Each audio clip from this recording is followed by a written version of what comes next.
ನಾವ್ರಿ ನಮ್ಮ ಹೆಸರು ವೈಶಾಲಿ ಗಿಡ್ರಿ ಅಂತ್ರಿ. ನಾವು ಅವ್ನು 1ನೇತಿದಿಂದ 10th ತನಕ ಅಲ್ಲೇ ಮೈಸೂರು ಸ್ಕೂಲ್ ಗೊತ್ತಾಯ್ತ್ರನ ಅಲ್ಲೇ ಹಾಕಿದ್ವಿ ರೀ.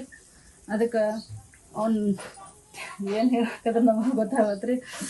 ಸಂಗೀತ ತನಕ ಭಾಳ ಅವ್ನ ನೋಡಿ ಒಂದು 50 ರೂಪಾಯಿ ಗಿಟಾರ್ ಐತ್ರಿ, 10 ಮ್ಯಾಗ ಅವ್ರ ಮನ್ಯಾಗಿದ್ದಾಗ ಭಾಳ ನುಡಿಸ್ತಿದ್ರಿ ಅವ್ರಿ.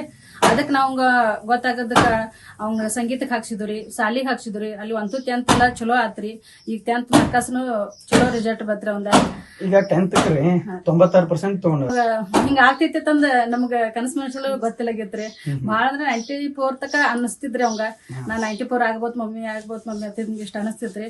ಆದ್ರ ಹಿಂಗ ನಿನ್ನೆ ಎಕ್ದಮ್ ತಿಳಿಯತ್ರ ನಮಗ ಫುಲ್ ಶಾಕ್ ಆಗೈತ್ರಿ. ಈಗ ಭಾಳ ದುಃಖ ಅನ್ಸಕೈತ್ರಿ ನಮಗ. ಕನ್ಸಂಗಿಲ್ಲ ಇಷ್ಟರ ಖರೆ ಸರ್. ಪ್ರೋತ್ಸಾಹ ಯಾವ ರೀತಿ ಮಾಡ್ತಿದ್ದೀರಿ, ನಾವು ಯಾವ ರೀತಿ ಹುರಿದುಂಬಿಸ್ತಿದ್ದೀರಿ? ನಾವ್ರಿ ಅವಂಗ ಎಲ್ಲಾ ಹೇಳ್ತಿದ್ರಿ, ಒಟ್ಟ ಮನಿ ಕಡೆ ಚಿಂತೆ ಮಾಡ್ಬೇಡಪ್ಪಿ, ಮತ್ತ ಜಾತ್ರಿ ಈ ವರ್ಷ ಏನ್ ಜಾತ್ರೆ ಅನ್ಲಿಲ್ರಿ, ಸಂಗೀತ ಅನ್ಲಿಲ್ರಿ ಈ ವರ್ಷ, ಹಾಡು ಯಾವ ಕಾರ್ಯಕ್ರಮ ಇಲ್ರಿ, ಒಂದು ಕಾರ್ಯಕ್ರಮಕ್ಕೆ ಅವಂಗ ಇದ್ ಮಾಡ್ತಿದ್ವಿ, ಅಟೆಂಡ್ ಮಾಡ್ತಿದ್ರಿ.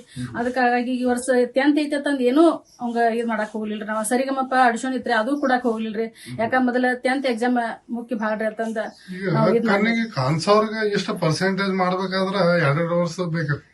ಸರ್ ಇಂಥದ್ರೊಳಗೆ ಇವ್ರ ಮಾಡಿದಕ್ಕೆ ನಿಮ್ಗೆ ಹೆಂಗ್ ಯಾವ ರೀತಿ ನೀವು ಹೆಮ್ಮೆ ಪಡ್ತೀರಿ ಅಂತ ಹೇಳಿ ನಮ್ಗೆ ತುಂಬಾ ಖುಷಿ ಐತ್ರಿ. ಸರ್ಗಳು ತಿಂದ್ರ ಅವ್ರ ಗುರುಗಳ್ರಿ ಬಹಳ ಸ್ಟ್ರಿಕ್ಟ್ ತಗೊಂಡ್ರಿ. ನಮಗ್ ಮೊದಲು ಒಂದದು ಸ್ಲೇಟ್ ಆದ್ರೂ ಅವ್ರು ಬಿಡಾಕ್ ಹೋದಕ್ ನಮ್ಗ ಅಳಿಸಿ ಹಚ್ಬಿಡ್ತಾರ. ಅಷ್ಟು ಸರ್ ಅವ್ರ ಸ್ಟ್ರಿಕ್ ಇದ್ರಿ ಈ ವರ್ಷ.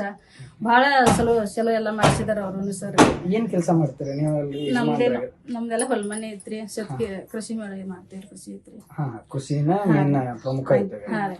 ಮುಂದೆ ಮಗು ಏನ್ ಮಾಡ್ಬೇಕಂತ ಈಗ ರೀ ಅವಂಗ ಸಂಗೀತ ಅಂದ್ರ ಬಾಳ ಇಷ್ಟ ರೀ, ಗಾಯನ ಅಂದ್ರ ಬಾಳ ಇಷ್ಟ ರೀ. ಅವಂಗ ಹಾಡ ಎಲ್ರಿ ಈಗ ಮತ್ ಸಂಗೀತ ಹಚ್ಬೇಕಂತಂದ್ರ ನಮ್ದು ಈಗ ಇದೈತ್ರಿ. ಅದಕ್ಕ JSS ಕಾಲೇಜ್ ಧಾರವಾಡ ನೋಡ್ಬೇಕಂತ ಅನ್ನತ್ತೇವ್ರಿ. ಧಾರವಾಡಕ್ಕೆ ಹಾಕ್ಸ್ಬೇಕಂತ ಅನ್ನತ್ತೇವ್ರಿ. ಬೆಳಗಾವ್ರಿ ಇಲ್ಲ ಧಾರವಾಡ್ರಿ ನೋಡೋದ್ರಿ. ಮುಂದ್ ಏನಾದ್ರ ಅವ್ನ ಸಂಗೀತ ಮ್ಯೂಸಿಕ್ ಯಾವ್ದು ಸರ್ ಅವಂದ ಹತ್ರ ಹೊತ್ತಿಂದ ಸಾಲಿ ಯಾವ್ದು ಇದ್ರಮ್ಮೆ ಹಾಕ್ಸ್ಬಹುದ್ರಿ. ಹಾ ರೀ. ನಮ್ಮ ಹೆಸರು ವೈಶಾಲಿ ಸಂಜಯ್ ಗಿಡ್ರಿ. ನಮಸ್ಕಾರ.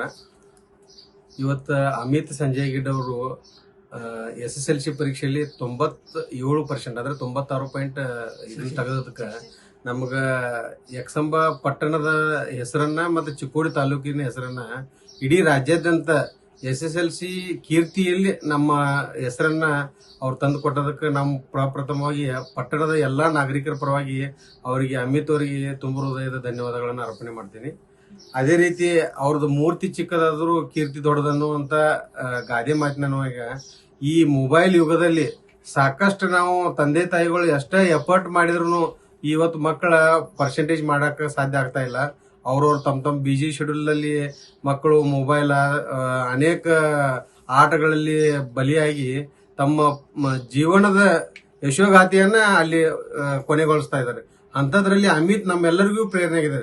ಒಂದು ಕಣ್ಣು ಕಾಣದೇ ಇರುವಂತ ತಮ್ಮ ಹೃದಯ ಶ್ರೀಮಂತಿಕೆಯನ್ನ ಇವತ್ತು ತಮ್ಮ ಪರ್ಸೆಂಟೇಜ್ ಮುಖಾಂತರ ನಮ್ಮ ಸಮಾಜಕ್ಕೆ ಒಂದು ಸಂದೇಶ ಕೊಟ್ಟಿದ್ದಾರೆ.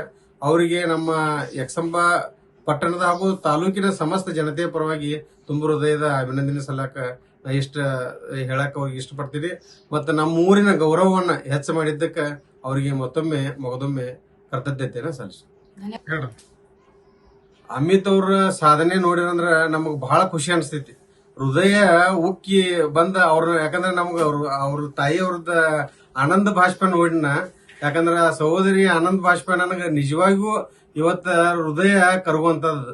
ಯಾಕಂದ್ರ ನಾವು ಎಲ್ಲಾ ಮಕ್ಕಳಿಗೆ ಕೋಚಿಂಗ್ ಆಗಿರ್ಬೋದು, ಅವ್ರಿಗೆ ಅನೇಕ ವ್ಯವಸ್ಥೆಯನ್ನು ಮಾಡ್ತೇವೆ ನಾವು. ಸ್ಕೂಲ್ನಿಂದ ಕರ್ತರೋದು, ಒಯ್ತರೋದು, ಆಮೇಲೆ ಅವ್ರಿಗೆ ವಾಹನದ ವ್ಯವಸ್ಥೆ ಎಲ್ಲಾ ಮಾಡಿದ್ರು, ಕೋಚಿಂಗ್ ವ್ಯವಸ್ಥೆ ಮಾಡಿದ್ರು ಇವತ್ತು ಮಕ್ಕಳು ನಮ್ಮಲ್ಲಿ ಪರ್ಸೆಂಟೇಜ್ ಮಾಡ್ಲಿಕ್ಕೆ ಹಿಂದೆ ಮುಂದೆ ಮಾಡುವಂತ ಸಂದರ್ಭದಾಗ ಅಮಿತ್ ಅವರು ಯಾವುದೇ ಕೋಚಿಂಗ್ ಇಲ್ಲದೆ ತಮ್ಮ ತಮ್ಮ ತಮ್ಮ ಹಾಸ್ಟೆಲ್ದಾಗ ತಮ್ಮ ಕೆಲಸಗಳನ್ನ ತಾವೇ ಮಾಡಿಕೊಂಡು ಇಷ್ಟೊಂದು 97% ಮಾಡಿದಾರೆ ಅಂದ್ರೆ ನಮಗೊಂದು ಎಲ್ಲರಿಗೂ ನಿಜವಾಗಿಯೂ ಕಣ್ಣಿದ್ದವ್ರಿಗೂ ಕೂಡ ಇದೊಂದು ಕಣ್ಣು ತೆರೆಸುವಂತ ಕೆಲಸ ಅವ್ರು ಮಾಡಿದಾರೆ ಅಂತ ಹೇಳಿ ನನಗ ಹೇಳಕ್ ಈ ಸಂದರ್ಭದಲ್ಲಿ ಅನಿಸ್ತದೆ.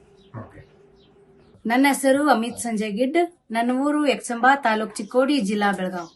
ನಮ್ಮ ಶಾಲೆ ಹೆಸರು ಮಹೇಶ್ವರಿ ಅಂಧ ಮಕ್ಕಳ ಶಾಲೆ. ನಾನೀಗ 10ನೇ ತರಗತಿ ವ್ಯಾಸಂಗ ಮಾಡಿ ನಿನ್ನೆ ರಿಸಲ್ಟ್ ಬಂತು. ಸೊ ಅದ್ರಲ್ಲಿ ನಾನು 3ನೇ ಸ್ಥಾನವನ್ನ ಪಡೆದುಕೊಂಡಿದ್ದೀನಿ. ಎಷ್ಟು ಅಂಕಗಳನ್ನ ಪಡೆದಿದ್ದೀನಿ ನಾನು? 96.64 ರಿಸಲ್ಟ್ ಆಗಿದೆ ಸರ್. ಓಕೆ. ಈಗ ನಿನ್ನ ಅಭ್ಯಾಸ ಕ್ರಮ ಹೆಂಗಿತ್ತು? ಸೊ ನಮ್ದು ಅಭ್ಯಾಸದಲ್ಲಿ ನಾವು ಬ್ರೈಲ್ ಲಿಪಿ ಅಂತ ಯೂಸ್ ಮಾಡ್ತಿದ್ವಿ. ಸೊ ಆ ಬ್ರೈಲ್ ಲಿಪಿಯಲ್ಲಿ ನಾವು ಓದಿ, ಇಲ್ಲಾದ್ರೆ ನಾವು ಅಲ್ಲೊಬ್ಬ ನಮ್ಮ ಫ್ರೆಂಡ್ಸ್ ಇದ್ರು, ಆ ಫ್ರೆಂಡ್ಸ್ಗಳು ಒಬ್ಬರಿಗೆ ಸೈಟೆಡ್ ಓದಕ್ ಬರ್ತಿತ್ತು. ಅಂದ್ರೆ ಸೈಟೆಡ್ ಅವನು ಓದ್ ಹೇಳ್ತಿದ್ದ, ನಾವು ಕೇಳಿಸ್ಕೊಂಡ್ ಬೈಪಟ್ ಹಾಕೊಂಡ್ ಅದನ್ನ ನೋಟ್ಸ್ ಮಾಡ್ತಿದ್ವಿ. ಓಕೆ. ಈಗ ಪರೀಕ್ಷೆ ಪದ್ಧತಿಯನ್ನ ಹೇಗ್ ಬರೀತಿದ್ದೀರಿ ನೀವೆಲ್ಲ? ಯಾವ ರೀತಿಯಾದಂತ ಪರೀಕ್ಷೆ ಬರೀತಿದ್ರಿ? ಅಲ್ಲಿ ಬೋರ್ಡ್ ಎಕ್ಸಾಮ್ ಅಲ್ಲಿ ನಾವು ಹೇಗ್ ಬರ್ತಿದ್ವಿ ಅಂದ್ರೆ, ಫಸ್ಟ್ ನಾವು FA1, FA2, FA3, FA4 ತನಕ ನಾವು ನಮ್ಮ ಲಿಪಿಯಲ್ಲಿ ಬ್ರೈಲ್ ಲಿಪಿಯಲ್ಲೇನೆ ಬರಿತಿದ್ವಿ. ಸೊ SA1 ಎಕ್ಸಾಮ್ ಕೂಡ ನಾವು ಬ್ರೈಲ್ ಲಿಪಿಯಲ್ಲೇ ಬರ್ದಿದ್ವಿ.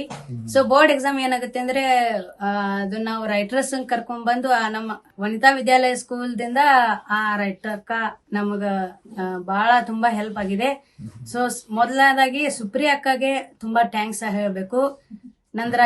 ನಂದ್ ರಿಸಲ್ಟ್ ಇಷ್ಟ ಚಲೋ ಆಗ್ಬೇಕಂತ ಎಫರ್ಟ್ ಹಾಕಿದ್ದು ಆ ಅಕ್ಕನೇ ಮೊದ್ಲು.